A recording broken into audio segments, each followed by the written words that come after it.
You know, the interesting thing in life is we all have expectations um, of something before we see it. You know, Deadpool and Wolverine are coming up, and people will have expectations that are over the moon uh, for that movie. People had expectations that were over the moon for the sequel trilogy. It will continue to be that way. That's just how things are. You know, things get hyped, you get excited.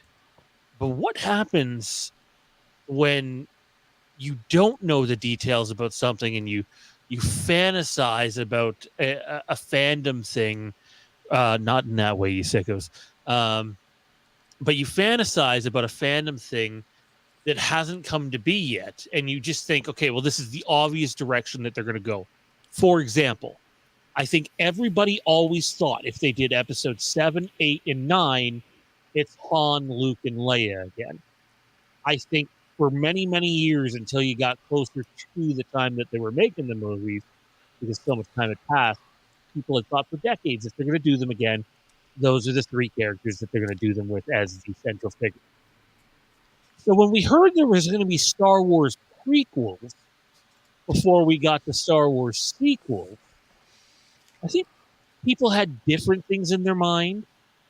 I think a lot of people didn't want prequels. I think people were upset that we weren't going directly to the next three movies post Return of the Jedi.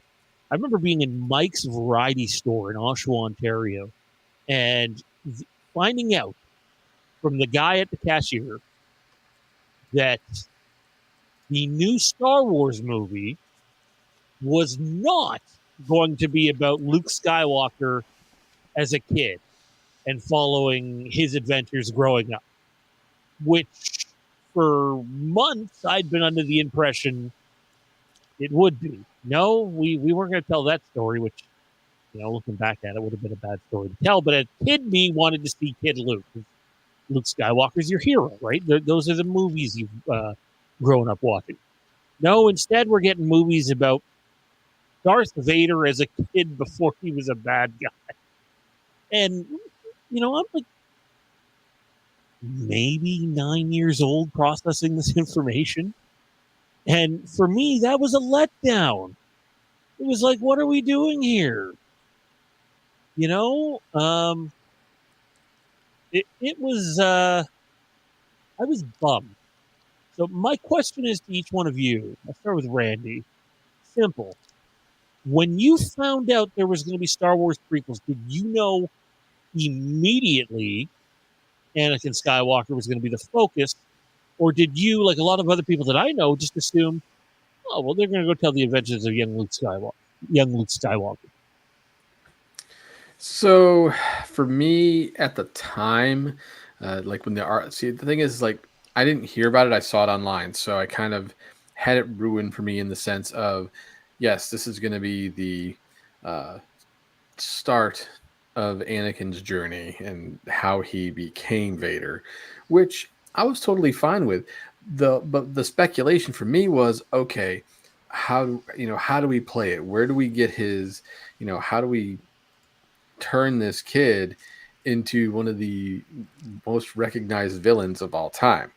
And honestly, it was strange seeing him as a kid, because I'm like, okay, this is interesting.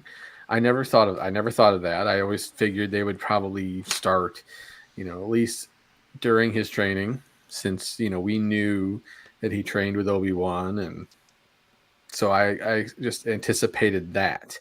And that was, but then we got, Jake Lloyd cast, and I went, oh, they're going back even further.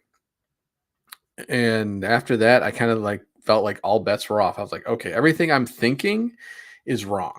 Everything I think is going to happen is not going to happen.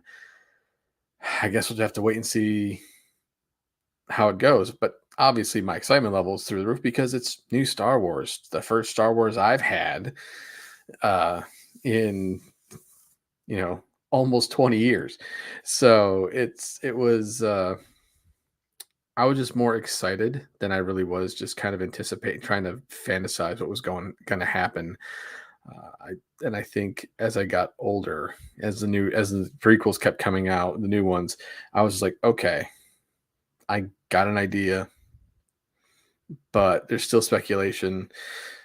It's just one of those things where I honestly I didn't see it coming. Like everything that they put out there, I would have been completely and totally wrong, no matter what I was thinking. It was if we could just get rid of Attack of the Clones or change it or something. I mean, I think, but other than that, yeah, it's. I was just excited for it. I didn't really speculate, but so much.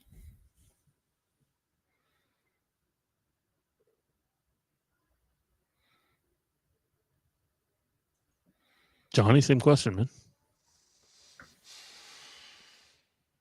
I can't particularly remember any expectations I had because I didn't really have it. Like Star Wars sort of picked up for me in the 2000s as a thing. You know, as we got older and we watched, like, of course I remember watching it in 97 when the special editions came out, but the prequel trilogy, I didn't have any expectations, like, other than it to be good. You know, it was cutting edge and it promised so much, but I didn't have any story expectations because it was pre-internet for me. You know, we didn't have it in the house yet. We didn't get that until like 2001 in the house. So I didn't really have the internet access, and I didn't, you know, I didn't go out looking at Star Wars magazines or things like that at the time. So I had no, you know, expectations of what we were gonna get.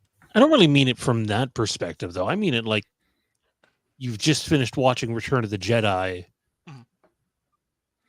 Doesn't the next place your mind go is what happens next? I mean, of course it does, but I lost that as soon as they announced the title. Like, I, th- there was never any speculation for me prior to it being episode 1. So it didn't really bug me that it wasn't so much about Luke and Leia and the characters I already knew, because you knew the story was preceding the previous. So, you know, you have to sort of think about it, and you always knew Luke was young. He hadn't come into his powers yet, so at that point in my life, I couldn't really wrap my head around young Luke. So I always sort of I always sort of went to Vader as being my catalyst for the stories before that. You know, because you learn so much about him as the original trilogy goes on, and getting to the point where you realize that he was in fact a Jedi. He is their father, and he was a good guy, and he was Obi-Wan's Padawan, and so I, that's always sort of where my questions lied. And what happened to this guy? And that's the story that we got. So I sort of got the story I wanted, because right around that same time is when you know the books started coming around more often in my life, and I was 11, 12 years old. I was, I'd always read at a higher level, so I was spending more time walking around the library and, in the novel section. So you see Star Wars novels, and, you'll grab one and you'll read a chapter here or a chapter there, and, you know, so I knew there were stories after Jedi that already existed, but there weren't. I couldn't ever remember reading anything before that, so, or seeing anything before that. So that was sort of where it went for me. It was always Vader as the character with the most questions about his history.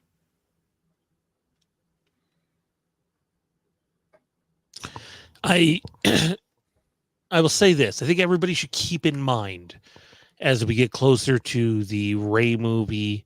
We don't believe it's going to be a trilogy, but specifically anything away from the Mandoverse movies.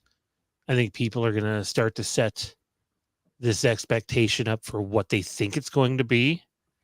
And given a leak about the earlier Damon Lindelof scripts that were out there for the Rey movie that's coming out at the end of 2026. I will say this: don't preset any expectations of what you think you're going to see or who you think the focus of that movie is going to be. Go in. I'm not saying don't watch any of the marketing, but like, don't assume before official announcements the whole movie. Don't assume where it's going with Rey. Go in expecting them to be trying to do something new to lead to further movies. Not to say Daisy Ridley's too old to do anything else. I'm simply saying anybody who's just expecting this to be the adventures of Rey, probably going to be disappointed. So, but that's, who knows? A lot has changed since Damon Lindelof was on the project. But anyways, this is the Legacy of Star Wars. We got a lot for you tonight. So much to come. We're going to talk about what we would do if we were in charge of Star Wars on-screen releases. What would we do if we were Kathleen Kennedy? It's harder than it sounds, believe it or not. And then we're going to talk about what kind of Star Wars game we would want. Randy's got Game of the Week, and it's one of my favorites. A lot to look forward to tonight, including stuff in the unknown regions like the Deadpool and Wolverine trailer. Thank you for blowing up the CN Tower, you Canadian-hating pricks.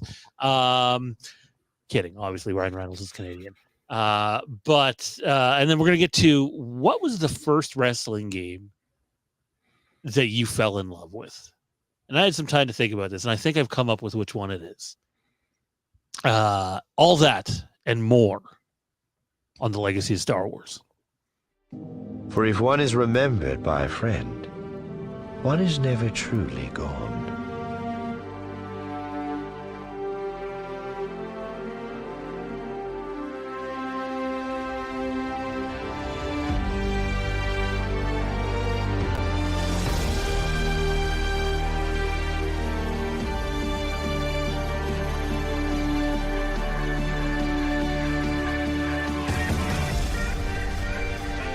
We would be honored if you would join us. Greetings from the galaxy far, far away. This is the Legacy of Star Wars podcast, brought to you by Fandom Empire. If you're watching the live show, obviously everything is back to normal. I'm back in the host chair because we're now onto the main show. So let's jump right into it. I'm your host, Johnny, and it's exciting. We got so much to talk about tonight. Star Wars, games, movies, all that fun stuff that is always so exciting to talk about as we ramp up towards what is going to be a very busy summer for Star Wars. Joining me tonight, as always, obviously, if you watch the pre-show live, you know who's here. Randy, how you doing tonight? I'm not doing too bad. It's definitely been a crazy few weeks, obviously, and having to come down from going to WrestleMania and things like that, and having to get back to the real world. And I think I finally am. Things are back to normal to some degree, but I am definitely excited to be talking some Star Wars and especially some video games. So here we go, man. It is so exciting. Sean, how you doing?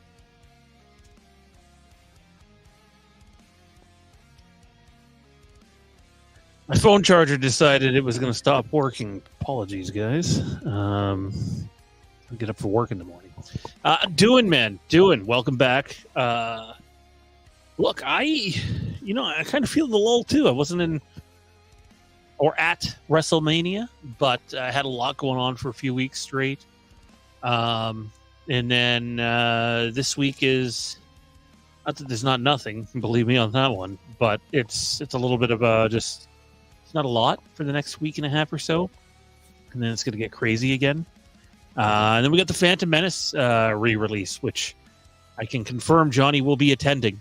But for the record, anybody that listens to this thing that's in Canada or watches this thing in Canada, I have seen absolutely nothing for the other movies being released on May the 4th, despite them officially announcing it. So the opportunity to see Revenge of the Sith one more time on the big screen has slipping away for now. I would have liked to see it, but obviously it'll get its own re-release in the future. But I'm excited, man.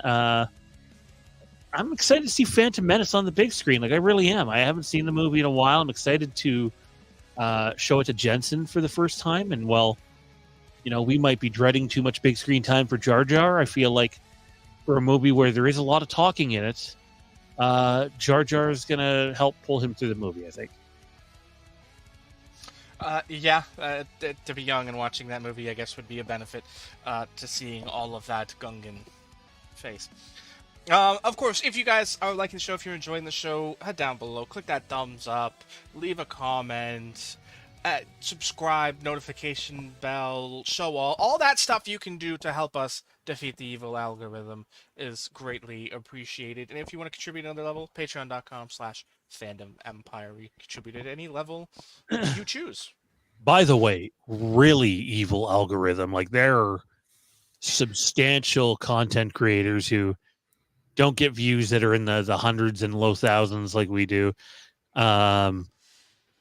People that you're used to get millions of views, just ripping YouTube over the algorithm and the direction that they've gone, and why a lot of people are starting new channels based on, like, basically, if your channel is a variety of things, you're in trouble, which sadly is us. So we might have to sit down and have a discussion about really putting some effort into going to another channel. Like, you're getting people like Dead Meat, and if you don't know who Dead Meat is, then you're probably not familiar with the horror space, but like one of, if not the biggest horror content creator there is on YouTube. And even he's like, yeah, like this is ridiculous. So sorry, I wanted to chime in there because I know there's some content creators that watch our stuff too. So yeah, I would say, like, for us, like, we do wrestling, Star Wars, not wrestling so much anymore, but we still touch on it here and there. Star Wars, Halloween, horror, and then Westeros stuff, obviously, right? And well, we do have smaller channels that don't get a ton of activity because we don't use them as often. You're almost better off having a individual channel for one topic now, which is frustrating, right? Because some people want to have a variety of content.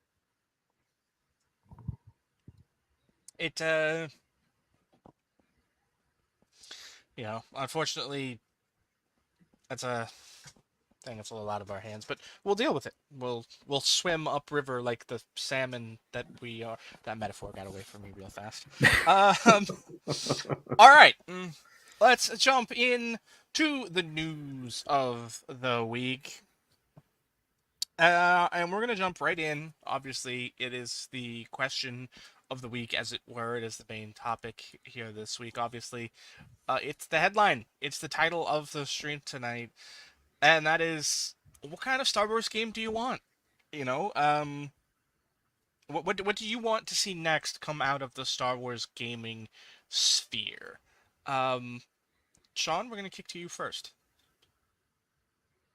My answer might be a little uninteresting, and for those that have no patience like myself, not an answer you're going to want to hear. But honestly, it's kind of like something we've already gotten. I could come out here and say the cliche thing, dude, like, release Battlefront 3 that was supposed to come out in 2006 or 7, whenever it was, or give us the KOTOR remake, or give us what was supposed to be KOTOR 3. I could do all that stuff. But realistically, if you put yourself in the position of someone who has to greenlight the game, and you're trying to make money off of it while still objectively trying to make something high quality, I want the Old Republic again. I want that game with today's graphics, on today's engines, on today's consoles and PC. I want that game, but I don't want it to be, how the Old Republic has like this, like, just look at the lightsabers. They almost feel like they're out of a Lego game with how, like, big and clunky they are at times in that game. The game has like a bit of a cartoon pasty look to it that Knights of the Old Republic 1 and 2 didn't have. But like, you get over that. It's an MMO. But give me something, give me an MMO again, where the three of us can get on there and play. It almost doesn't even matter the era. You know, obviously, if they're telling a great story, then fantastic, and I would love it to be as story driven as the Old Republic was. So that's kind of my answer. You know, might not be what a lot of people want, but fuck, I'd kill to have that announcement come out today and them even be like, yeah, our goal is for this thing to come out by 2028. You know, we're doing Knights of the Old Republic, the MMO or something. You know, they're going to go back and put it right in the Mandalorian Wars time or something, you know, something crazy. That'd be awesome. And I could be patient waiting the 4 or 5 years it's going to take them to make something that's, you know, behemoth in size. We could get excited about, you know, the web documentaries and web diaries and updates. And the problem is that's a massive investment. And that's something they don't seem too keen to do. That's certainly an accurate description, I guess, of the current state of gaming as a whole. Randy, what about you? What do you want to see next? I mean, since Sean kind of stole my thunder a little bit there, I'm going to kind of go in a similar direction, but different in the sense of it doesn't have to be online, doesn't have to be an MMO, but I would actually like to get like a game that gives me the full Star Wars experience, like having a character start off young and choosing your own path. You know, whether you actually decide to become like a smuggler or join, I wouldn't say the Empire, because I would actually take the time to set the game in the future. Like let's put because if you set it in the future, far enough in the future, you can at least throw out little Easter eggs, throw out lore. You can be like, oh, I just found this holocron where Luke is creating his lightsaber, or things like that, like little Easter eggs that people can get into and just be like, I remember that. But basically, it would just be an RPG style, similar to KOTOR, but would give us all new characters, give us just a brand new story, brand new worlds, but still pay homage to the original worlds that we grew up loving. But gives you the ability to start at a very young age and grow as the game progresses. And you get the opportunity, if you choose the path of the Jedi, you actually get to be, like a youngling and a Padawan and work your way up to Jedi Knight. And, but also obviously for people who like to go the other route, go to the dark side, there's those sorts of things as well. It's just, to me, it would be just like a story that you could have a universal threat, like, actually bringing the Yuuzhan Vong or someone like that into it, the Grisk. Just that way you actually have to work together, creating your party and making sure, having very, very smart about who you bring and strengths, just going into depth with that sort of thing. But ultimately, yeah, it would be like it would be an MMO where you basically, the sky's the limits. It wouldn't be something short like we see nowadays, because we all know how people tend to be a little, I want this now. I want to get through the story now, sort of thing. This is going to be a slow burn through the entire time, but the experience would be rewarding because the lore and the rewards from your quests and the character depth and development and would be, top notch. As we all know, like you guys said, no one's going to put that type of time or money into it like they did, like with the Old Republic. But honestly, if they did something like that, I would be on it like there's no tomorrow. I would be just like, see you guys, I have no life. Peace. Go on without me. I'm gonna piggyback off you here for a second and give an honorary mention. There's that Harry Potter game that came out. Jade's played it a bit, and I think you guys have both played it. Yeah, I have Hogwarts Legacy. Okay, so that game right there, as Star Wars, but with Randy's idea, when you create your character, okay, fine, just literally pulling this out of my ass off the top of my head. You create a youngling and you grow up through the Jedi Order, and wherever your beginning point is, whatever. But at some point in the middle of the story, you can have your hey, you're in the Clone Wars. But then the end of the game could be Order 66. So you're going from youngling to Jedi Knight or Jedi Master, even, depending on how many years have passed, trying to survive Order 66. You could have the Red Dead Redemption ending where, no matter what you do at the end, they catch up with you and you get blown away. Or you leave it open to another game. But like, I know that's not an MMO, but if they're going to stick on the single player kick, like, let's do something like that.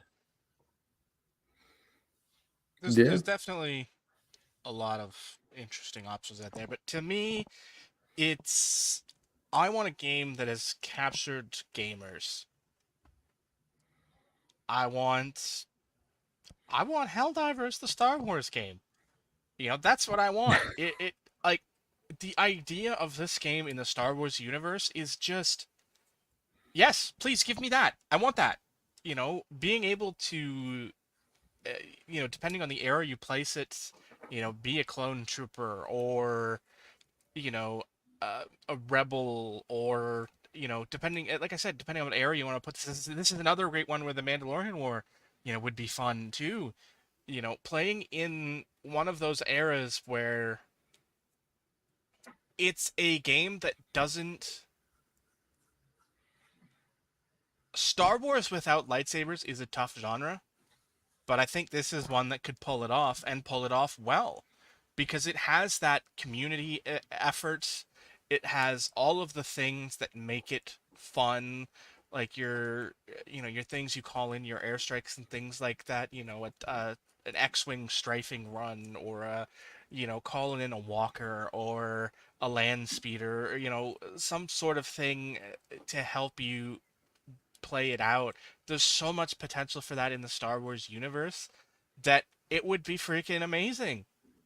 And as a game, it has captured a community that is relatively, I don't want to say untapped, but it is relatively untapped because it is a game you can pick up and play with your friends. You don't need to sink hundreds of hours into it to get the full experience. You can play for an hour here or an hour there and still get the full experience, which is what you need in games nowadays where, people don't want to put in as much of you know, the average player doesn't want the 60-hour game.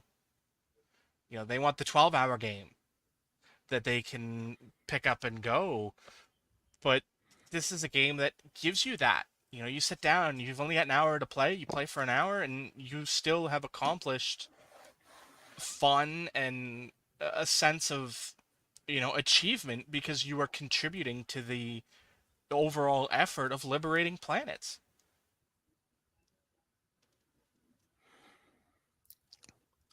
I've never played it, so I don't know. But I think just new ideas in general are good.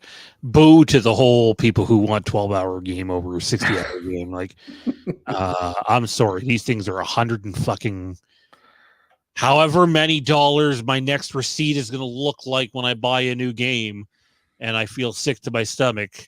I want more for my fucking buck. So what you're saying is Outlaws is going to make you be just like, oh God, I just spent that much money. Oh God. Oh, dude. Dude, like I'm dreading that simply because I feel like the release is rushed. Like I'm praying for the best and expecting the worst in terms of initial feedback. I think we can all agree it's rushed. Yeah. Never a good sign. What do we got next, Johnny? All right. Next up, out of the frying pan into the fire, boys.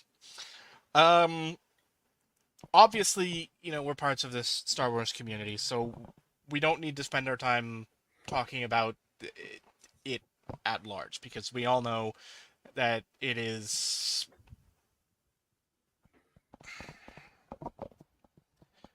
it's that. But it's time for you to put on your producer's cap, your boss cap, okay?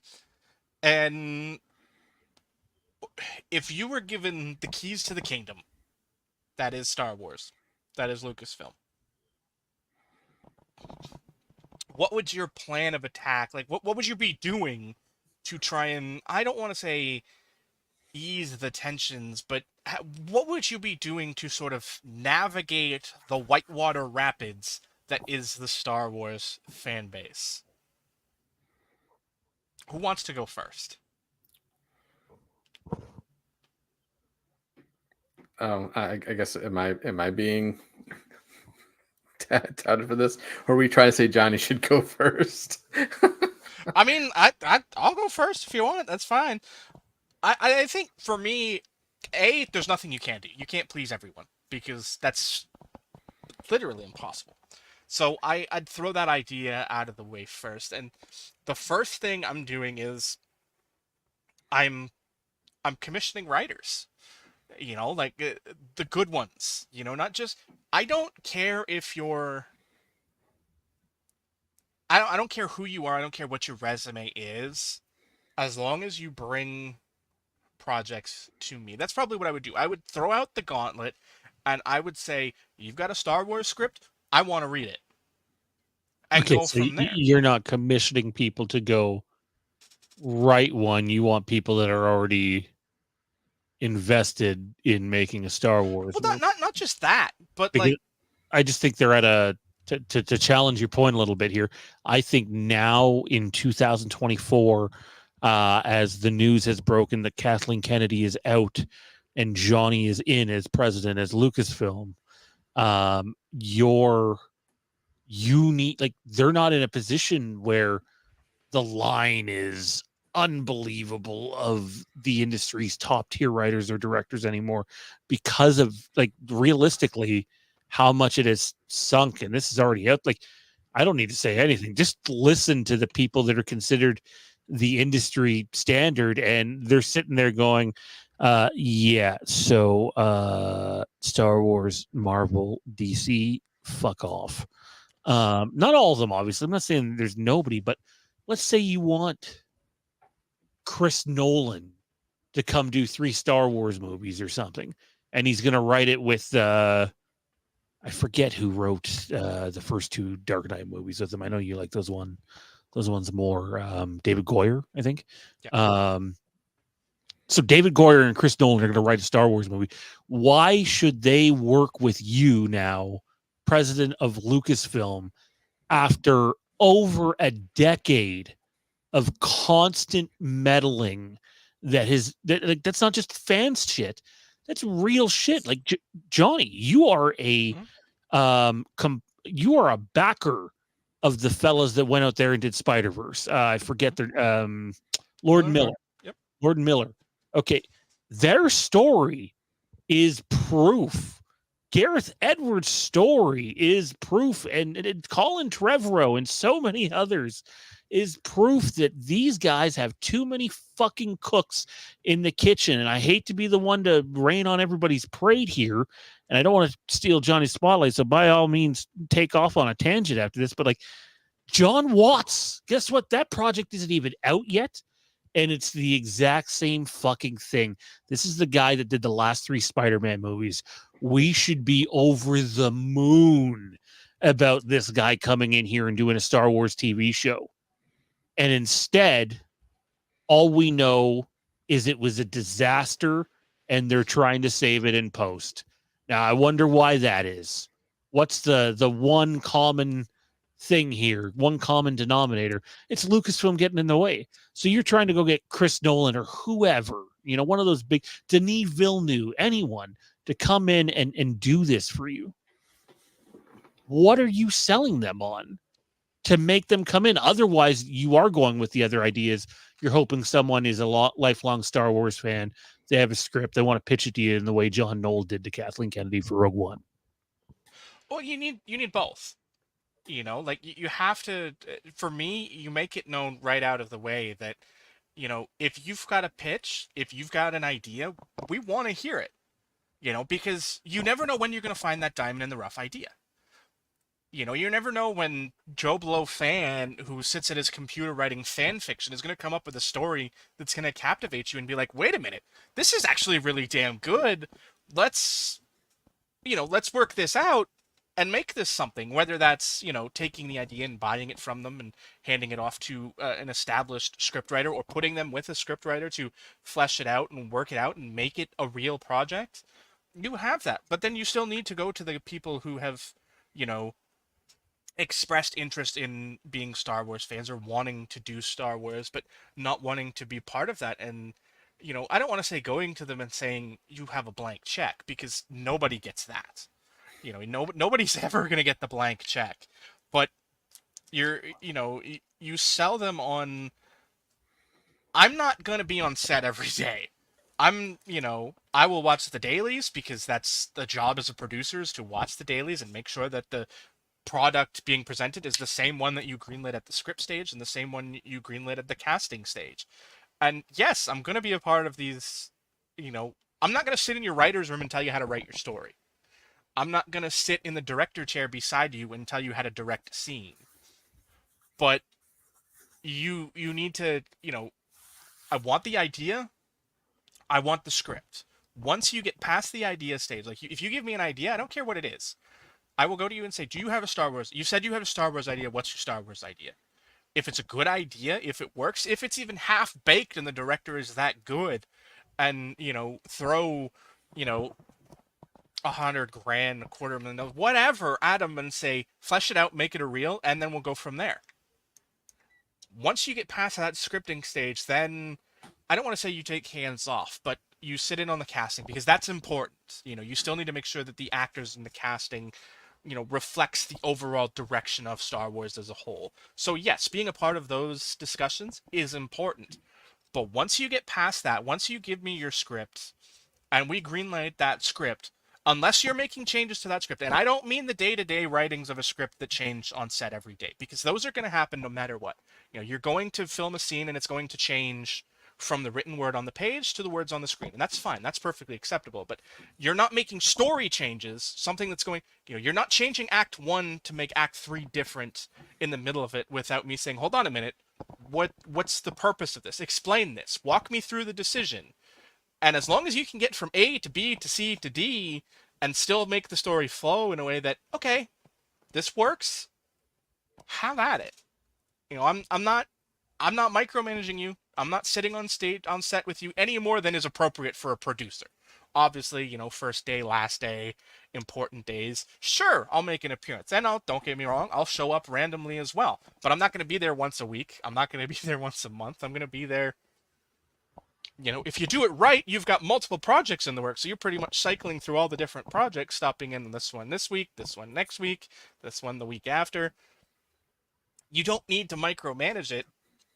And the first step of that is sort of hiring your guy, your story guy, the guy who creates the overall vision, because that's not me. Like, yes, you still need to pitch me these stories, and I still have that final green light that says, okay, I'm the top of the pyramid. The buck stops here, but the next guy down, you've got to get past him to get to me at the final stages, Like, he's the boss you got to beat. I'm the end boss, but, he's that penultimate boss that is usually harder than the final boss in video gaming parlance.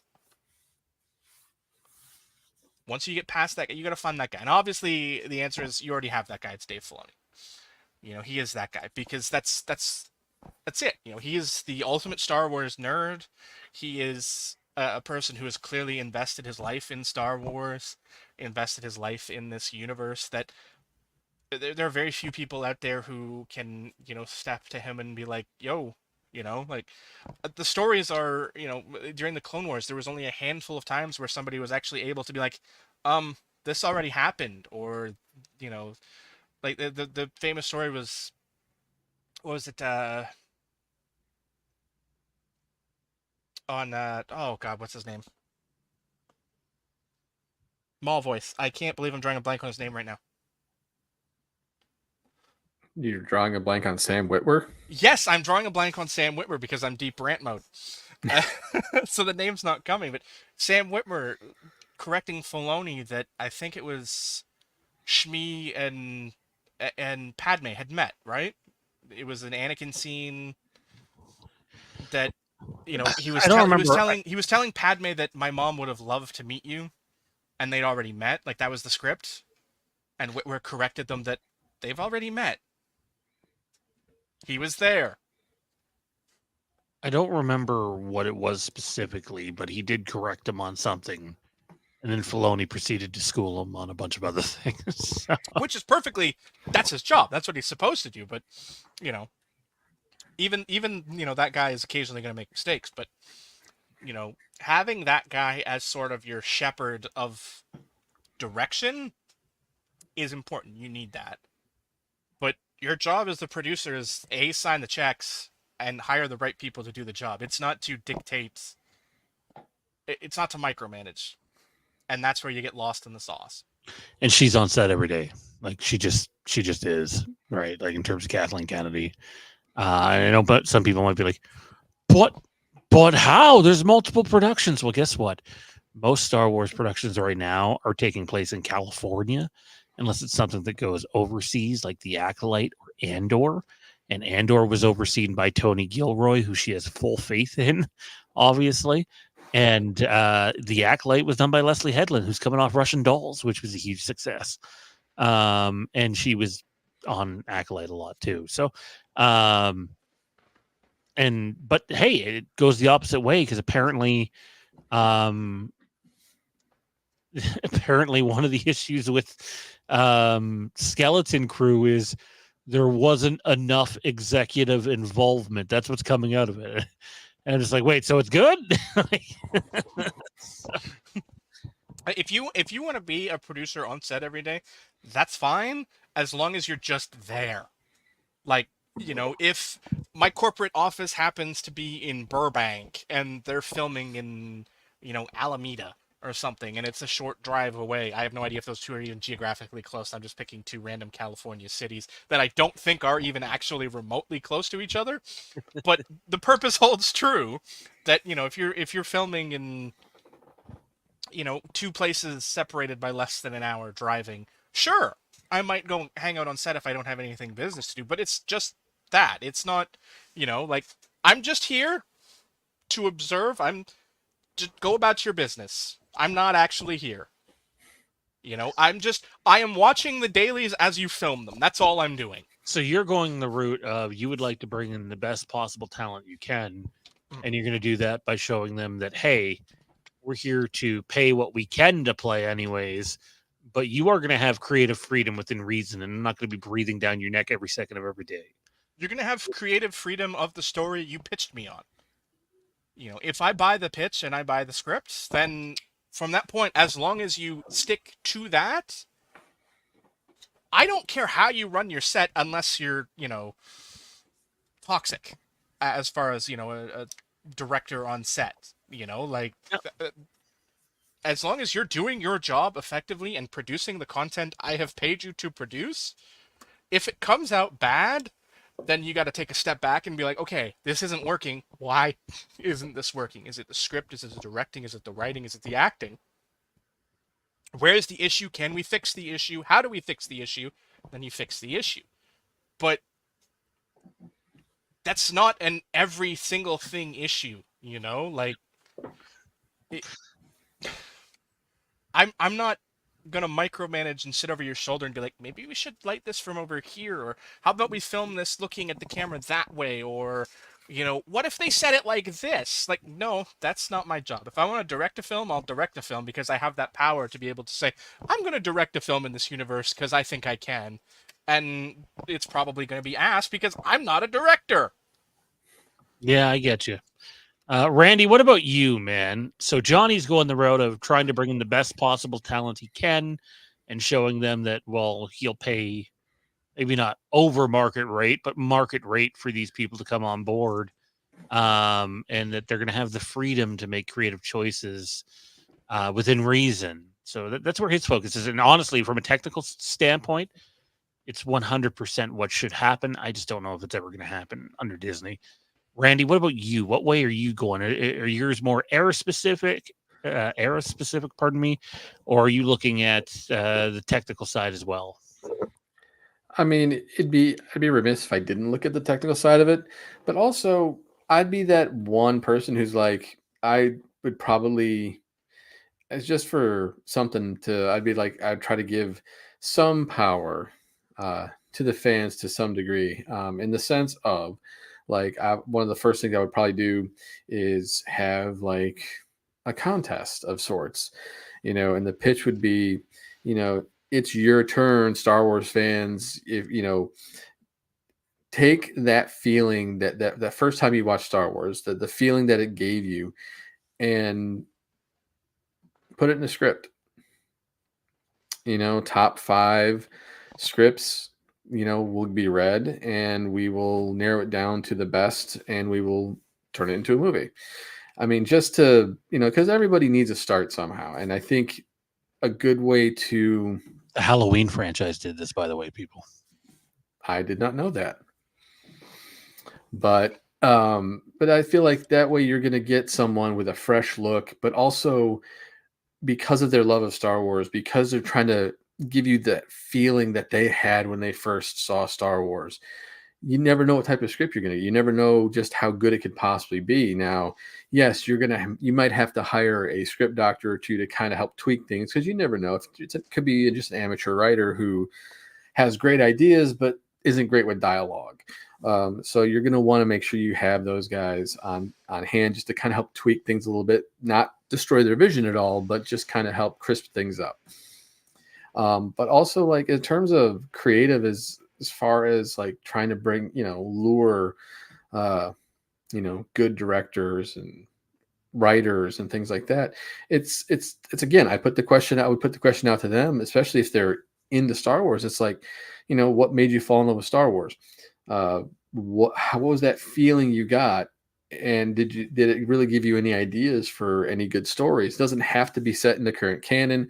Does not have to be set. It could be set in the time of KOTOR. It could be set in the future. It could be something that they went as far in the comics with Cade Skywalker, like Luke's ancestor. I mean, we're talking, as long as it's a good story, I would not be opposed to seeing if it would work. And obviously, I would be making sure that we, deal with Dave Filoni and be like, hey, what do you think? Because if it works and he's all 100% on board for it, why not? Why not give it a shot? Why not give people something different? Give them a new story, because the galaxy is, Star Wars universe, the galaxy, everything. Not everything has to happen in this one little quadrant of the galaxy or the outer rim or on Tatooine, or, there's so many different stories that could be told, so many different things that could be happening right now. Let's explore that. Can we get whispers of Luke, Han, Leia, Ahsoka, Thrawn? Yes, of course we can, because that ties everything in together. But it's not necessarily something that has to be in that. Like as with the example with the Acolyte, yes, we're going to see Yoda at some point, and they're going to talk about Palpatine or Plagueis or whatever. But the thing is it's not really about them. It's a different time. It's a different era that we haven't really delved into, but so much, and there's brand new characters. I think that is a good way to go. Andor's another example of that, where we got great production value. We got a really tight story where we took a character that nobody really gave a shit about, and it's like, I actually care about this guy at the end. I would be that person who would want to explore outside of the box. As much as I love, the Skywalker saga, as much as I love, Luke Skywalker and Obi-Wan Kenobi and Han and Chewie and Leia, so as much as I love those characters, I feel like what's happening with current Star Wars stuff is a lot of stuff seems to be really focused on keeping ties to that story. And there's nothing wrong with that. I mean, we've been getting some good stuff. We got some good stuff with The Mandalorian. We got some good stuff with Ahsoka.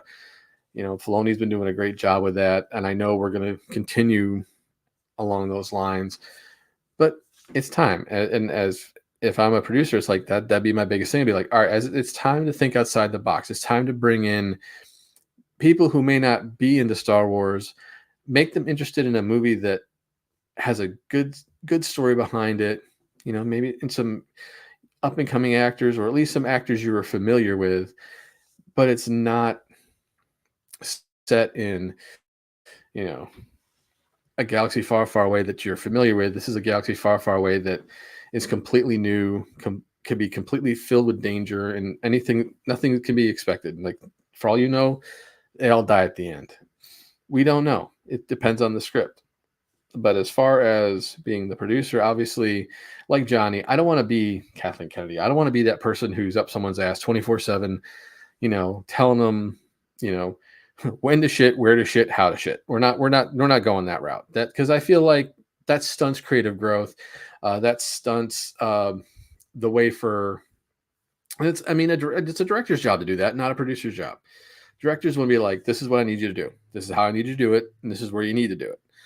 That's fine. I don't need to do that stuff. That I'm not a director. It's not my job. But ultimately, as long as I would stay far enough away to be like, as long as I trust the writing, as long as I trust the directors, they pretty much have the ability to do what they need to do to tell their story. Obviously, you know, got to fulfill my duties and do what needs to be done. But also, we need, it's time to just kind of branch out and let people do their job as well. And I feel like Kathleen Kennedy didn't really allow people to do that, but so much. Whereas, that's where I think why some of the stuff that's come out, like you were saying, too many cooks in the kitchen. Let's not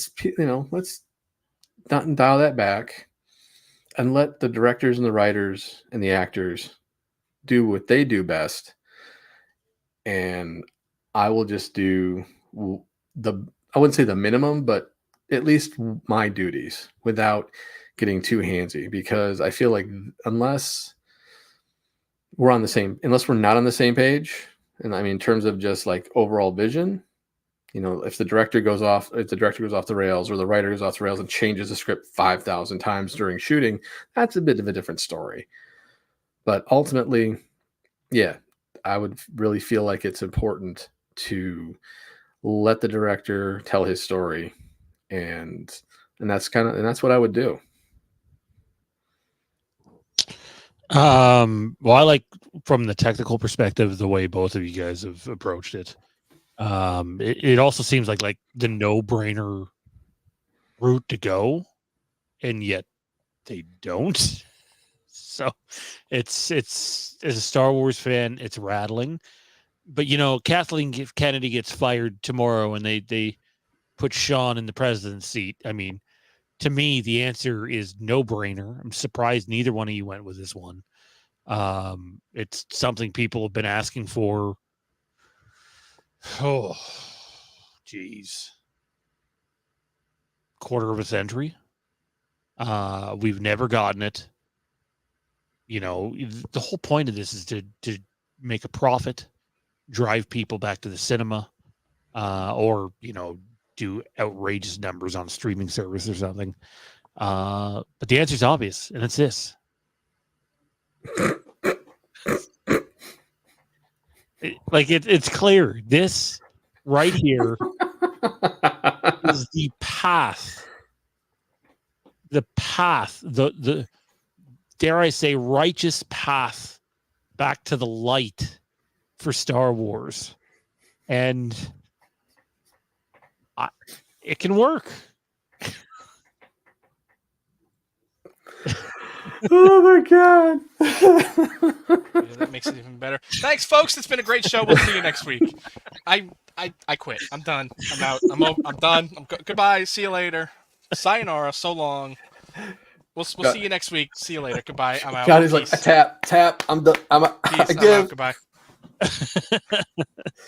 Goodbye. So seriously though, I'll try to shorten mine up here because I know we're going a little long. We still got a lot of show to go, but man, I'm crying from that. To me, my ambitious knock it out of the park big win as president of Lucasfilm is I'm showing up at Christopher Nolan's house with a huge gift basket, and I'm saying, please, for the love of God, take my meeting, please. Please sit down with me half an hour and we'll talk. You can have literally whatever you want, with, whatever the most is that you can offer this guy, you offer him. And you say, what we all know to be true is you can't remake the original trilogy and you can't re-release, the original versions. So what story do you want to tell, Chris, that fits into the Star Wars universe? And let's sit down, and if it takes you a couple of years just to come up with the story before we even start writing a script, let's do this long term. Let's plan it out. If there needs to be 3 or 4 years in between a movie, like with the Dark Knight trilogy, whatever. But let's do this. Let's do it right. And let's look back on these movies as the definitive Star Wars movies for the collective fan base outside of the original trilogy. Not a debate like there is, are the prequels better or the sequels better? Most people say the OT is the best. And then there's the debate of which one's getting silver medal that's not even close to the gold. I'm not saying I feel that way, but most of the fan base seems to. I want Chris Nolan. I want David Goyer too. I want someone who takes pride in their work and is a bit of a lunatic when it comes to quality control. Because for the love of God, one of the things that's pissed me off so much with Star Wars lately is the quality control's gone. Say what you want about Rian Johnson, but at least that fucking guy had quality control. Hasn't been seen since. Sorry. Not Solo. Not Rise of Skywalker. Not the TV series outside of Andor, perhaps. It's just not there. So that's what I would want. In terms of like creative story direction, I would say this. I think you need to, for the movies, if it's not Nolan doing it for you, then you recast Han, Luke, and Leia. You say you're doing not even a specific amount of movies, although I wouldn't be against them just saying, hey, we're doing another trilogy. But just call it a series. Let people know there's going to be more than one. So don't kill yourself on the budget. Recast the characters and go tell some stories set 10 or 15 years after Return of the Jedi, which is still past where we are with the Mandoverse by 6 or 7 years at this point. Focus your movies on them. Don't do other movies. Just do those movies. Don't give us friggin' Mando and Grogu followed by Rey, followed by Filoni, followed by Mangold, followed by Levy, and the movies. Like, I'm telling you, some of these movies are not going to do well because the common fan is not going to follow. They're just not. So on the big screen, it's linear. You focus on one story and you complete that one before moving on to another one. You're not doing the Marvel Cinematic Universe. Guess what? People are turning on that. That worked 10 years ago. The way they're doing it now, not so much. So that's what I do. And on the small screen stuff, like if we're not going to do anything in terms of adding to the Revan stuff in video games and we're just going to do the remake or whatever, go do the Mandalorian War Show. Like, you could do that. Your big budget stuff could be big, but look at Game of Thrones season 2. It's I'm not saying it's uneventful, but in terms of like big budget stuff, it ain't there till the penultimate episode when you get the Blackwater and it's like, oh, this is where the budget of this season went. And you could get away with doing stuff like that. It would be incredible. It would be badass. I want a show that's going to steal people's hearts on the small screen, and the big screen can be its own thing. Don't mix the two. Yeah. It's obviously. Oh, and I'm sorry. The cherry on top, obviously, once you get past the 3 Han, Luke, and Leia movies, is you follow up with this documentary. Even come on, a short, animated, Star Wars Vision Season 3. Oh, good lord! I will say with Nolan, can you imagine the practical effects he would bring, considering that's something he just loves doing? I can't. My brain hurts. I can't think about anything anymore. So let's move on. Midichlorians killed Johnny. Yep, just like they killed the Phantom Menace. All right. On that note, let's move to the HoloNets. We are running late, so let's get down to business. Let's sort of, I don't want to say blast through these, but let's move on to the next topic. And that is, we are about a week and a half away from the re-release of The Phantom Menace, and with it came the re-release trailer.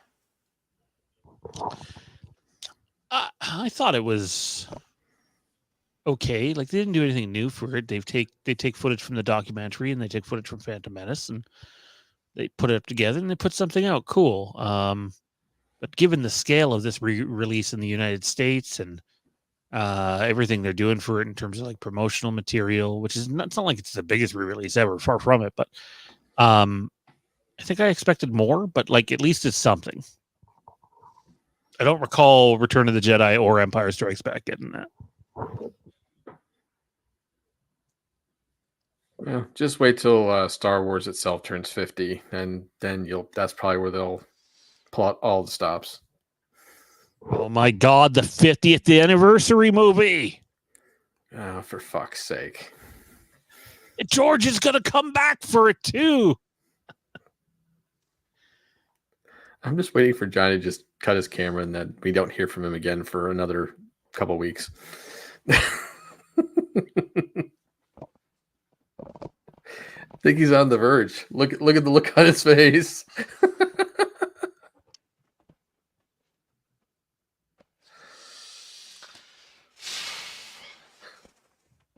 Now, that's me right now. That's not Tommy. That's me right now. I'm just full on crazy Nick Cage at this point. Like crazy Nick Cage. Instead of May the Force be with you in the movie, it's just midichlorians for life. Replace every May the Force be with you with midichlorians for life. Someone cut that up. Oh, that'd be funny. Anyways. I would just, if something like that ever happened, I would be Kramer in the Bed episode, just throwing my hand on the counter. I'm out. And just leave. Just go. The contest. Okay, that's what I'd be doing if that ever happened. That's good. That's good shit. All right, obviously, re-release trailer. I haven't watched it because I saw the movie over 20 years ago. I don't need to see a trailer for something I've already seen more than once, in fact. So,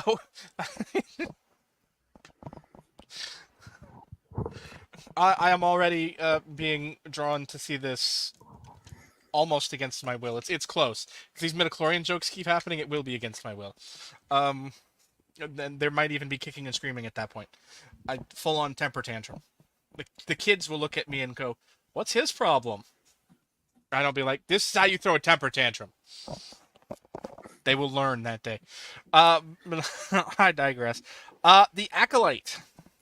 We are getting closer and closer to its forthcoming release, and with it, we get more and more news coming out of it. And in the last few days, it is being reported that David Harewood, whom you might know as Martian Manhunter from the Arrowverse, has been cast in the series.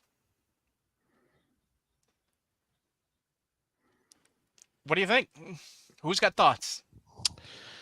So he's in a few things. He's like, I've seen him in more than that.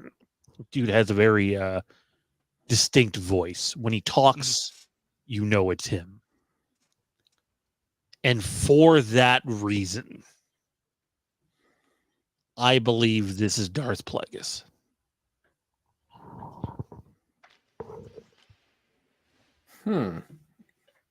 Usually voice cast get announced late. Obviously, they didn't just cast him. The thing's about to be released.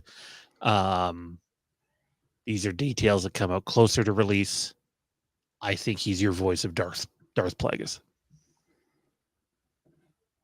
I could Or see who that. might get referred to as Hugo Damask in the show. It's an interesting possibility. Like you said, he does certainly have the presence, I think, to pull off a character like Darth Plagueis. It would be an interesting casting, that's for certain.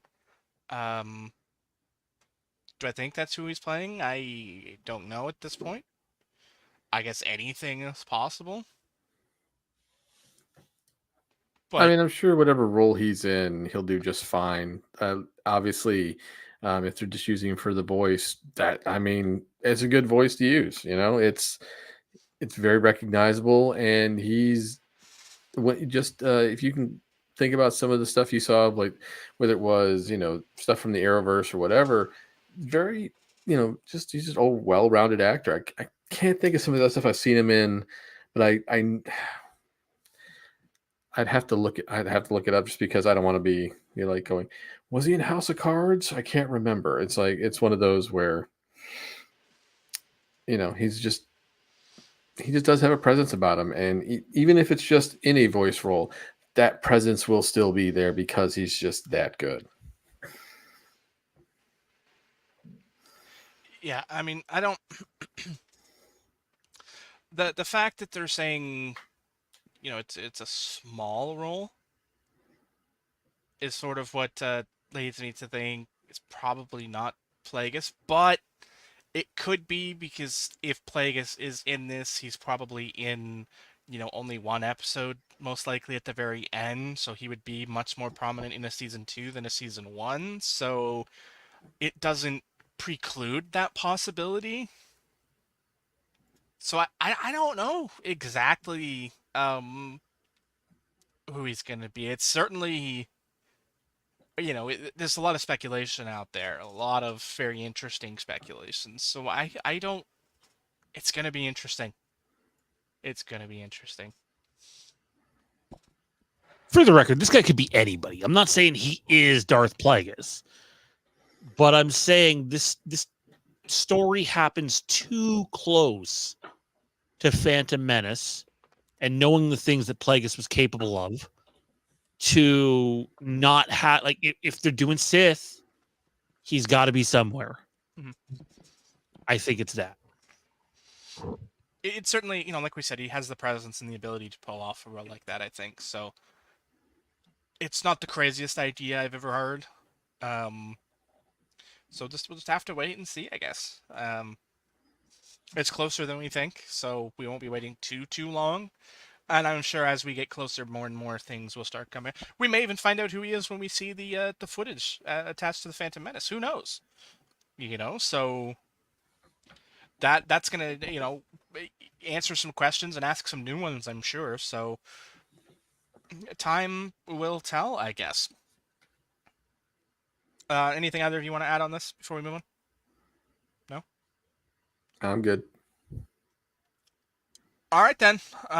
Gentlemen, it is time for the final Star Wars segment of the night. As you well know, that means it is time for the Game of the Week. Randy, this week, the Game of the Week choice is yours. So, I hand the quarters to you. How very apt to say the quarters, because my choice is the Star Wars Trilogy arcade game. That I played the hell out of that whenever I got a chance to go to an arcade or Dave and Buster's, or if I saw it, I had to play it. It was so good. It was, and it's just key scenes through the original trilogy, done very well with great sound, great control.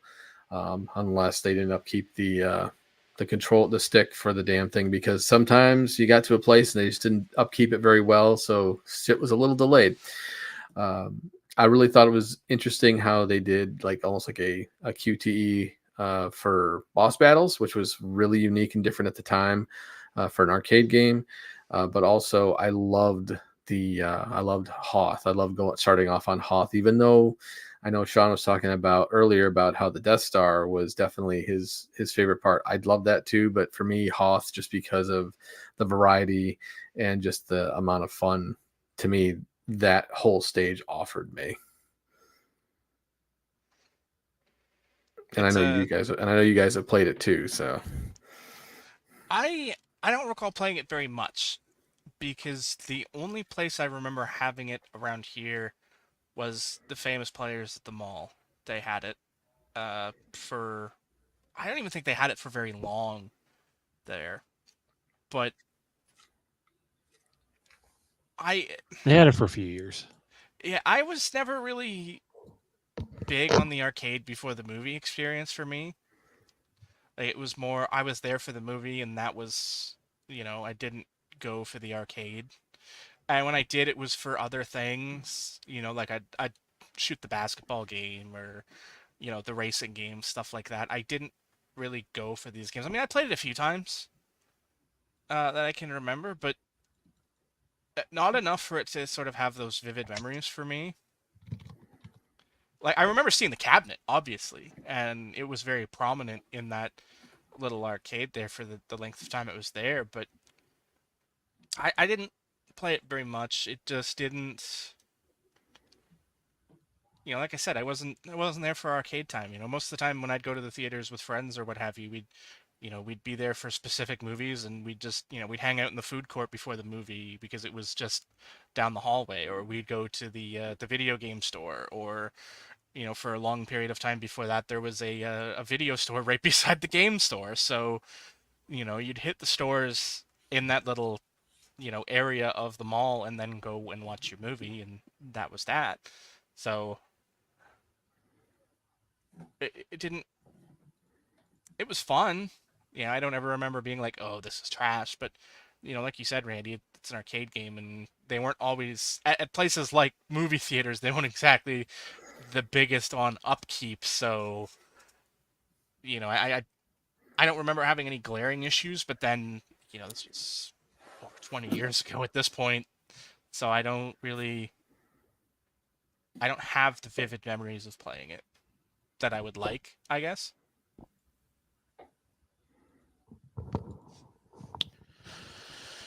So I fucking love that thing. That was my favorite thing they had there, other than the air hockey table, for years. And I love that arcade. I miss it. I miss the climb up the escalator to you get to the top, and boom, there's the arcade. There was something very vintage but fun about that theater. It'll go down as my favorite theater ever. Not that it was the best quality, far from it, but just lots of good memories there. Hoth was.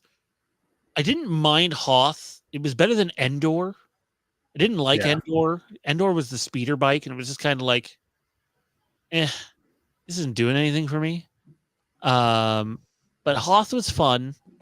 But dude, anything Death Star related, like, give it to me. Well, and I mean, if you think about just the original trilogy in general, the first time you see Star Wars, what's the one thing that just sucks you in? It's the trench run.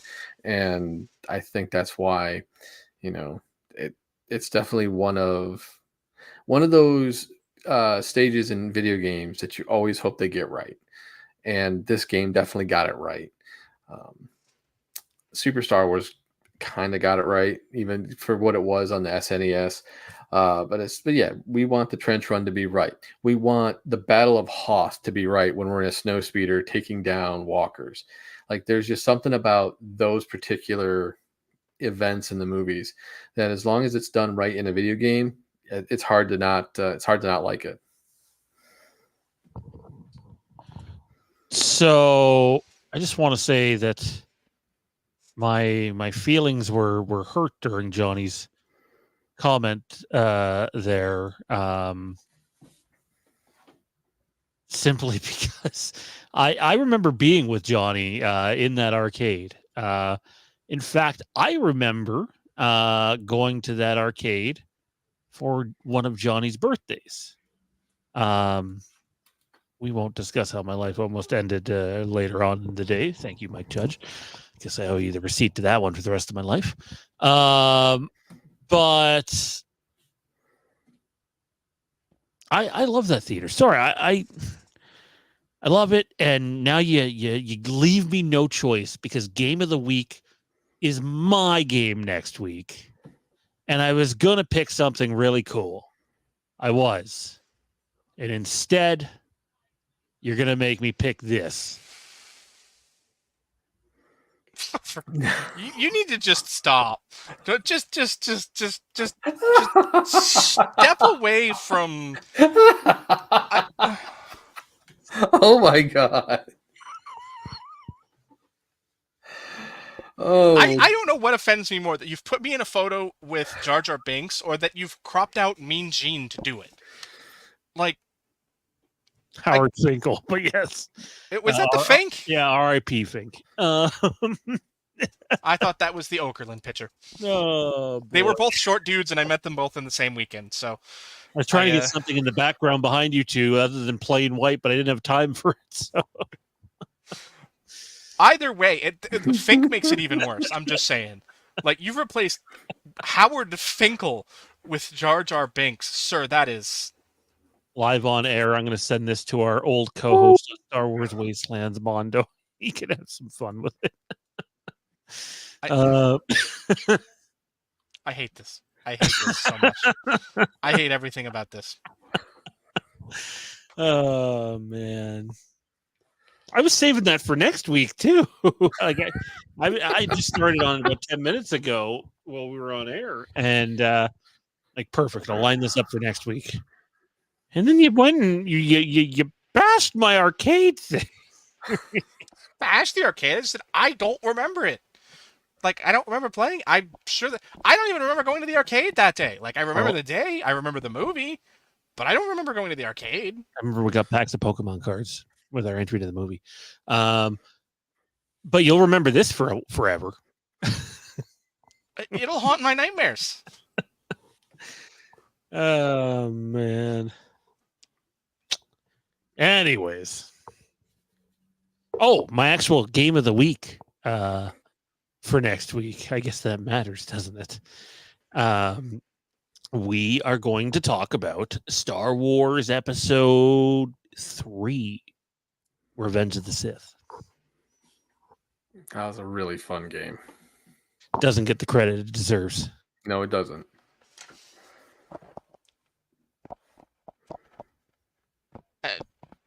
Okay. I just... All right, guys.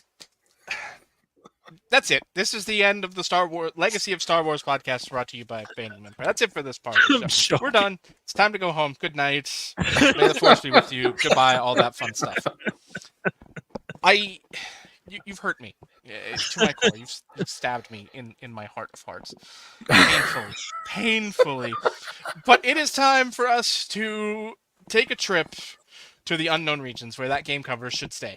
Should not exist. It should be jettisoned into space in the unknown regions, forever to be lost to the annals of time. Just wait till I come back with part 2 next week. Oh, Jesus Christ. Part 2, the fucking. I mean, what more could you possibly do? I hate it here. I hate it here. Just in general, I hate it here. Damn. I came back from vacation too soon. That's what it is. I'm not prepared for this. Hey, you were offered another week.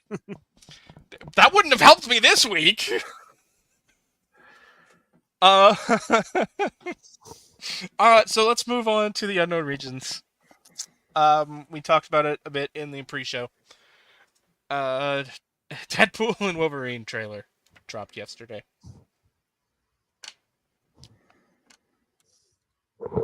And I am hyped.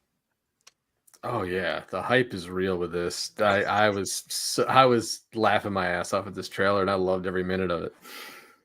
I had to watch it more than once because like the first time it's like I'm laughing and I'm like, wait, did I see that? Is that what I think it was? Is that who I think it was? Am I seeing what I think I'm seeing? But I'm too busy laughing at all the jokes and stuff to actually be able to process it that I'm like, wait, did I see that? Did that actually, was that who I think that was?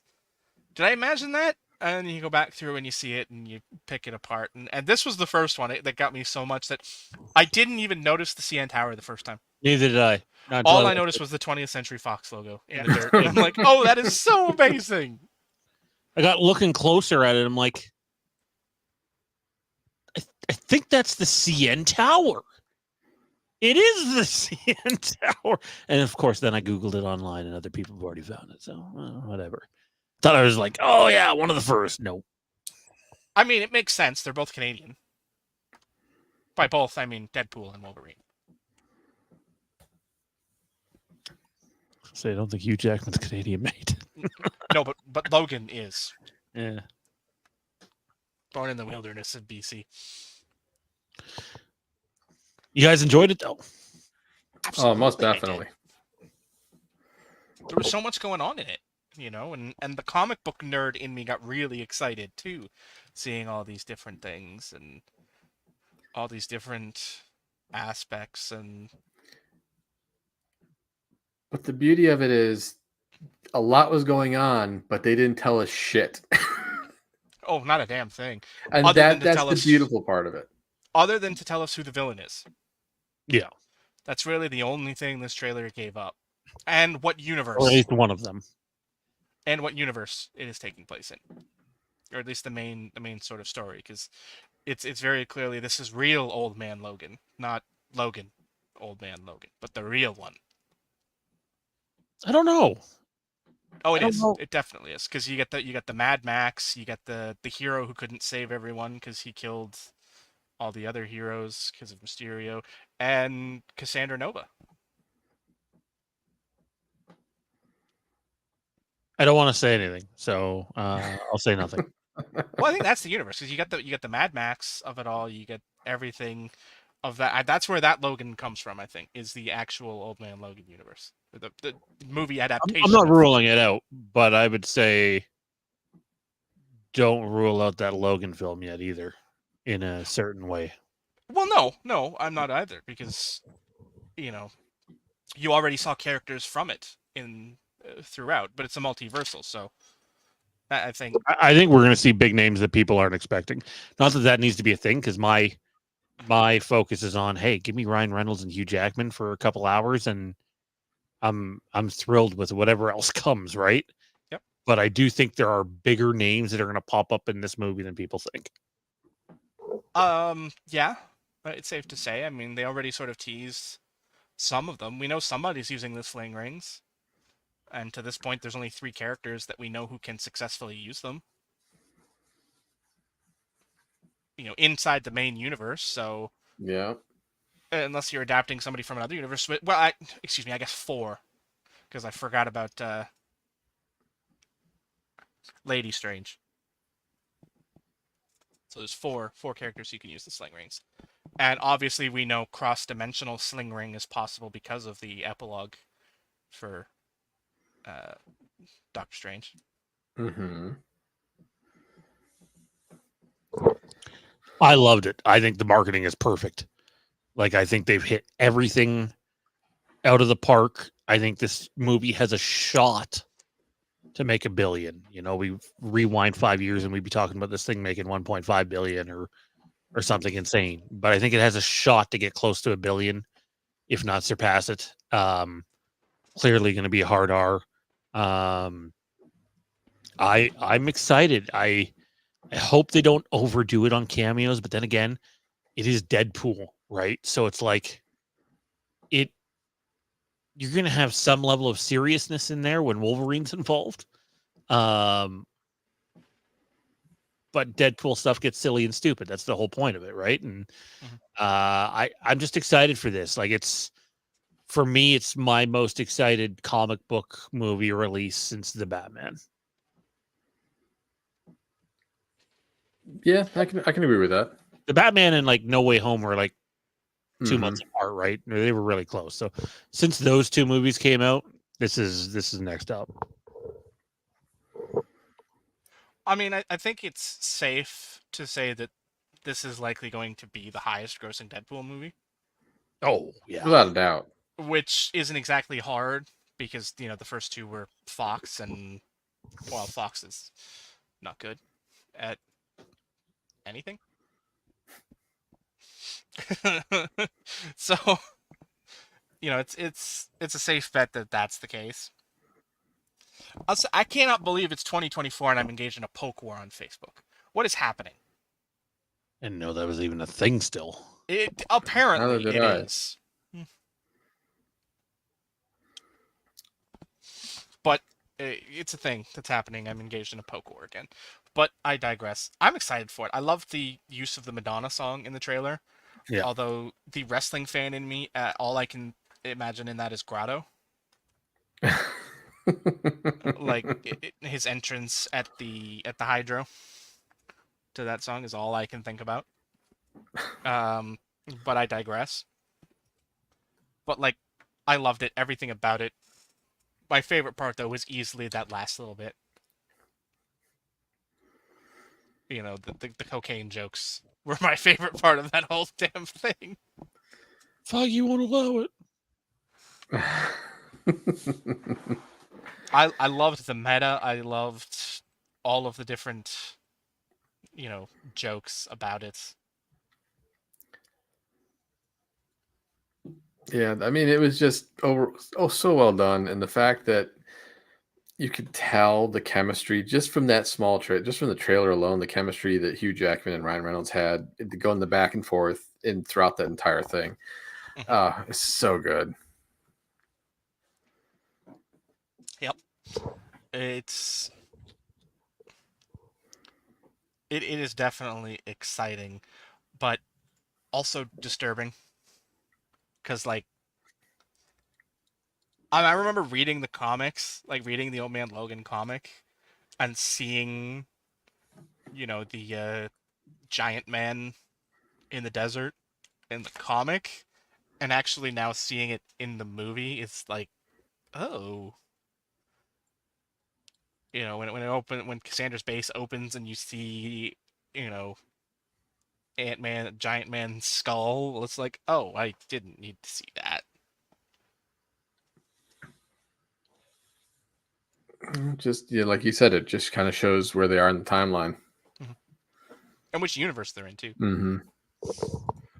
I do think we're likely to get some universe hopping. I don't think it'll. Oh, absolutely. Absolutely. That's where I think we're going to get some very brief cameos.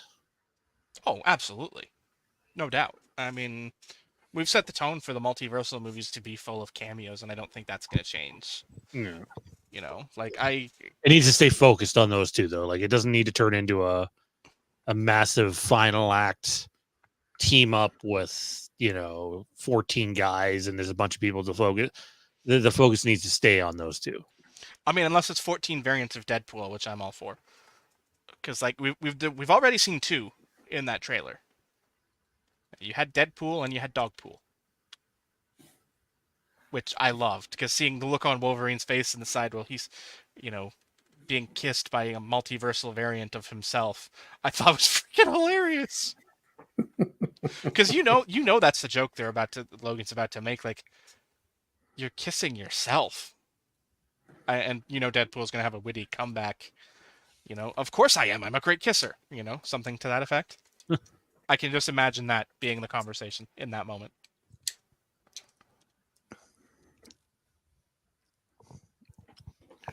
Yeah, no, I'm stoked for the movie. I think it's going to be good shit. It's probably the movie I'm looking forward to most this year. That being said, Dean and I talked about this last night on Tonight in Haddonfield. Just saw the trailer for that new M. Night movie with Josh Hartnett, shot in Toronto at the Rogers Center. Looks fucking phenomenal. Nope. You couldn't pay me to watch an M. Night movie in 2024. Split was great. I know that's going back like almost a decade now, but it's an interesting premise. I'm not gonna lie. I was kind of surprised. I didn't even see the twist coming. To be perfectly honest, I was like, well, great, give it away right off the bat. Why you could have just But of course, that's what movie trailers do. Is they kind of try to ruin the entire movie for you. At least most do. Well, let's be honest. In an M. Night Shyamalan movie, that's probably a good idea, so that you're actually expecting the movie you're going to get. Fair enough. I won't argue that point. Sure, you're not talking about Halloween Ends? No. Pretty sure you are, by the sounds of it. I mean, it might apply there too, but M. Night Shyamalan definitely applies to his movies. I get that not everyone loves the guy, but I thought Split was fantastic. And I think this looks amazing. And I like Josh Hartnett as an actor. I think he can carry a lot. I like the Toronto setting. I think it's worth giving a shot. Could be an abyss. I don't know. But from what I've seen, it looks intriguing. Yeah, I don't know. But I digress. All right, guys. Last topic of the night. Sean, you brought the question to us last week. Now we get to answer it. The first wrestling game you fell in love with. Randy, we're going to start with you. So, the first wrestling game that I actually played a lot of growing up was pro wrestling, the NES game. I mean, obviously we got WWE games and things, or WWF at the time, and for the longest time I played pro wrestling a ton until I got a Sega Genesis. I started playing like Royal Rumble and Raw and things like that, and then because I was playing with my friends, those ended up being my favorite games for the longest time until I got my first PlayStation. So, but yeah, the one that got me hooked on wrestling games is definitely pro wrestling. The one that gave me the most I had the fondest memories of, because I got to play with friends, was Royal Rumble and Raw on the Sega Genesis.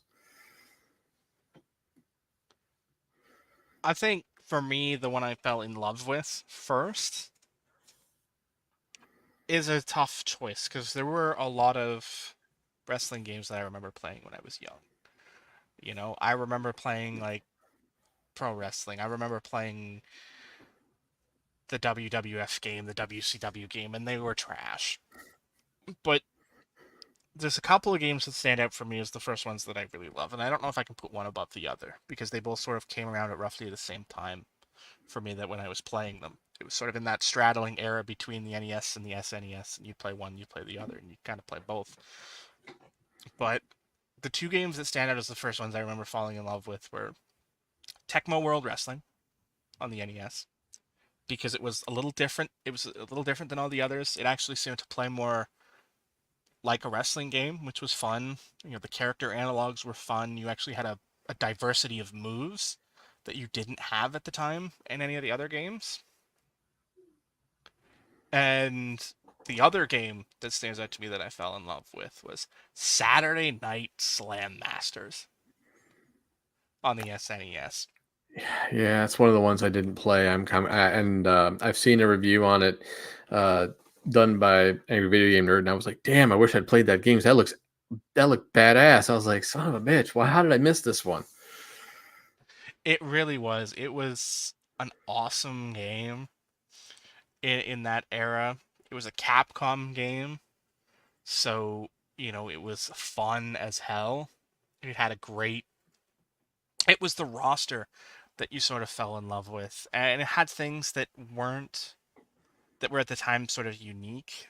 Like, it came out right around the same time as like Royal Rumble did, and just before Raw. But I loved the roster. There were so many different guys in it that were fun. Like you had Mike Hager from Final Fight in the game, which I thought was amazing. But like, it was guys like Titanic Tim the Battle Axe, was always my favorite. He was a giant guy. He threw like, the comparable is awful, but he threw like an overhand chop, like almost like Collier's brain chop, which was amazing in 1993. Not so amazing in 2013, but I digress. It had like, guys that were analogous of other guys in wrestling that I liked watching. You know, there was like a Sting knockoff. There was a Great Muta knockoff. It was so fun to play. You know, so fun to, you know, be part of that game. And it played sort of the same uh, as Tecmo World Wrestling did. But like, I loved it. It was an amazing game. And it's the one I fell in love with first. John, you asked the question. What's your answer? So my biggest issue is there's a couple of different WrestleMania games back in the day for regular NES. Pardon me. One of them was fucking. Actually, I think there might have been 3 different ones. One of them was awful. Hated it. Couldn't stand it. One of them I really liked, and I don't remember which. Like specifically, if I seen the case, I would know it. I enjoyed it a lot. But you know what?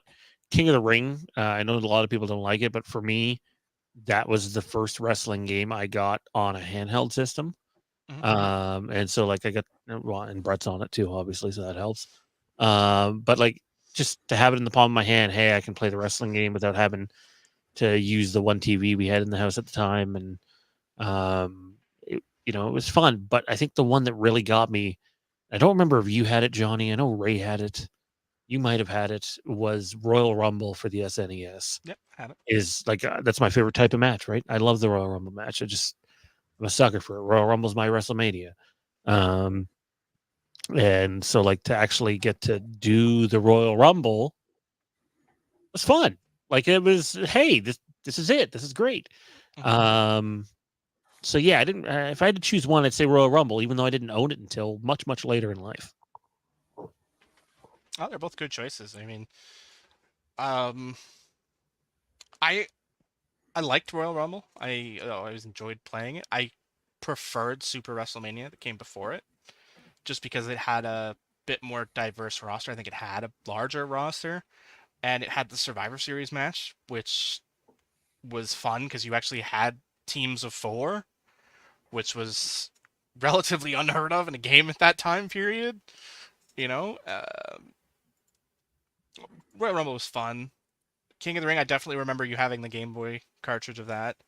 Not the first handheld wrestling game I played. That was Superstars. So it doesn't get the nostalgia spot for me, but it was fun.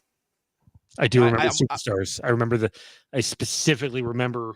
I think you had it, like you owned it, Yep. and Yep. what the cover looked like. It was the triangle, the peace symbol thing. Hogan, Savage, and Warrior, I think. But both great games. Both great games in a great era of gaming. That looking back on was absolute garbage. Like, well, I mean, you think about like the WWF WrestleMania and then WrestleMania Challenge, where you get to be you. You know, that was. Oh, I thought at the time I was like, cool, I get to be me and just some generic dude. And I was like, okay. I tried the WCW game, was not a huge fan of it. But yeah, there's a lot out there that we got that. A lot of crap out there, unfortunately. There's only a handful of gems, in my opinion. that's fair. I mean, there definitely is. Games were a dime a dozen back then too, though. Like there was endless amounts of possibilities, right? Wrestling game that doesn't get the love I think it deserves. WCW Super Bro. I don't know if I ever played that. That one, I loved that one. That was SNES, right? Yes. Okay, that's what I thought. That's probably why. If I did play, it would have been at your house. Yeah. Man, you made a comment during yours, and I can't remember what it was now. And I just remember being like, "What? What the hell did you just say?" In terms of the wrestling video games, I don't remember what it was now. Gah, this is gonna kill me. Anyways, housekeeping. Oh, we do have the generalized housekeeping. Of course, we hope you guys enjoyed the show. That's gonna be it for tonight. We're gonna wrap it up here. If you guys enjoyed the show, had it down, give us a thumbs up, click the subscribe, hit the bell, all that stuff to help us stay atop your algorithms, to help us improve our algorithms and what have you. And of course, leave a comment. Let us know what you think. What was the first wrestling game you fell in love with if you're, here for the Outer Rim stuff? Or, what game do you want next in the Star Wars universe? Or what movie would you greenlight if you were given the keys to the kingdom? Comment down below. Let us know the answers to all of those questions and help us defeat the evil algorithm. Did you guys see the pre-order bonus today for Outlaws? No.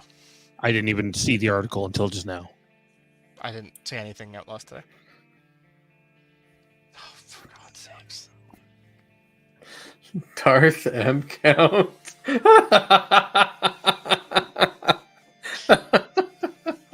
I cannot believe you picked that fucking... Jesus Christ. How well do I know you? I hate it here. I even threw Mission in there. Well, that's more a you thing. I like missions, so that doesn't bug me. But everything else I hate about this. Seriously, though, that led me to my next question before we got off, and I meant to ask it earlier during the little pre-intro. Has anybody actually heard if there's any pre-order bonus for Outlaws? There's the play it 3 days early bonus for the higher versions. Yeah. Because that's important, Yeah. So yes, I don't even remember where we were now. Outro. Oh yes. Well, I know that, but where in the outro was I is what I was trying to figure out, and I've remembered where I was. If you want to contribute to the channel on a higher level, head on over to Patreon, patreon.com/Fandom Empire, and you can contribute at whatever level you're comfortable with, and not is also an option. So, I hope you guys enjoyed most of the show. I know I enjoyed most of the show. I hate other parts of the show like this. This I hate. I hate this so much. I hate everything about this. I'm going to go... Part 3 next week. I'm going to sit and stew about Part 3. I'm going to go and take a Silkwood shower after looking at that. Just, hottest water I can handle and just burn it off my thing. Maybe some bleach in my eyeballs. I don't know. Attacking them with the Chlorians. Jesus. Revenge Randy, of don't the give me any Chlorians. ideas, please. Just wait till you get, different character outfits for Darth M count where he's wearing Jar Jar's outfit. I need you to stop. Just, find something productive to do with your time, okay? I don't know. Work on next week's thumbnail. Find Well, something. what do you know? What do we have? No, I'm kidding. and actually, Find something productive to do with your next time. week's thumbnail is done. Actually, no, it's not.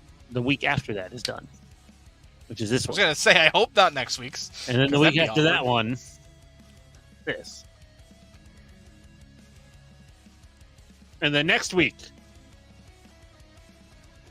a show just about this. What would it look like? What would it be about? What would the levels be? You heard it. Welcome back to it. I hate it here. All right. We hope you guys had fun. I didn't, but I hope you did. No, seriously, like I said, head down, thumbs up, notification bell, all that fun stuff. Subscribe to the channel, all that stuff. Check out Tonight in Haddonfield, Monday nights. Coming soon, Smallville. Recording this week, actually. Starting this week, actually. There you go. No, not starting. Recording this week. But that's starting. That's a starting point. Which has already happened. There you go. Recording this week. First bit of Legacy of Smallville, so keep your eyes open to that. And of course, Season 2, House of the Dragon, just around the corner, so you'll see more and We have more of lots that. of coverage coming on that one. Yeah, keep your eyes and ears open. Add on over to the Facebook groups. Be part of the conversations over there.